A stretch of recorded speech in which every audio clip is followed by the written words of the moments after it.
A quick week for the Broncos as they head to Indy on Thursday. Hello and thank you for joining us for Block and Tackle. I'm Phil Milani alongside Steve Atwater and Casey Jones, a couple guys who know a little something about football. Steve, let's start with you. What do you see from this Colts offense? Well, the Colts offense actually last week against the Buffalo Bills, it was so snowy. You look at the game, you're wondering, it's a blizzard out there. It was kind of crazy watching the game. No passing at all. They tried to pass the ball, but very ineffective pass game. It was relegated to pretty much a run game. And the Colts running back, Frank Gore, stepped up and did his thing. He had over 130 yards rushing. He's been solid all year long for them.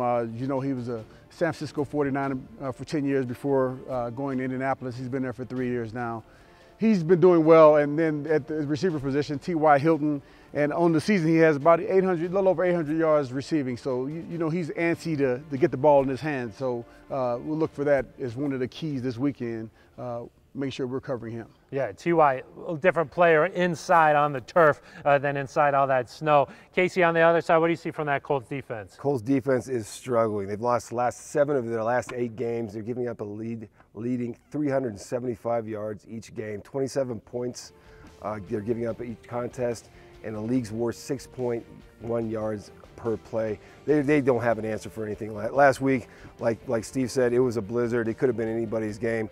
They get the short end of the stick, but they have the challenge now of regrouping, losing last 7 to last 8, and then going into a short week. I think the Broncos have an advantage having the momentum from last week's big win. Yeah, the Broncos get that win, got the monkey off their back, their first win in 8 weeks. What'd you see? Trevor Siemian looked like he was more calm. Yeah. DT got going a little bit. Yeah, I think it started with that first series, man. They looked like a team that was a little bit, they had that effort and that energy back. They had a little bit more pep in their step, but they maintained their balance. They maintained their balance passing and running the ball. C.J. Anderson had a bigger role in the game. That offensive line really, I think, took a step forward. They controlled that line of scrimmage, but maintaining that balance is one of the things that they suffered from each and every loss that they had this year. They're too pass happy. They did not run the ball as effectively.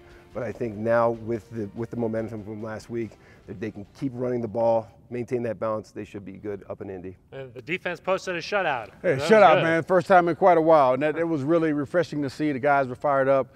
Brandon Marshall had a really good game. He was all over the field making plays. Of course, he had caused the fumble on the quarterback and was recovered by Adam Gotsis. Was amazing. And Darren Stewart had an interception. Von Miller played solid defense, got some pressure, got another sack. That defense as a whole played amazing football. Let's get key from you for this game.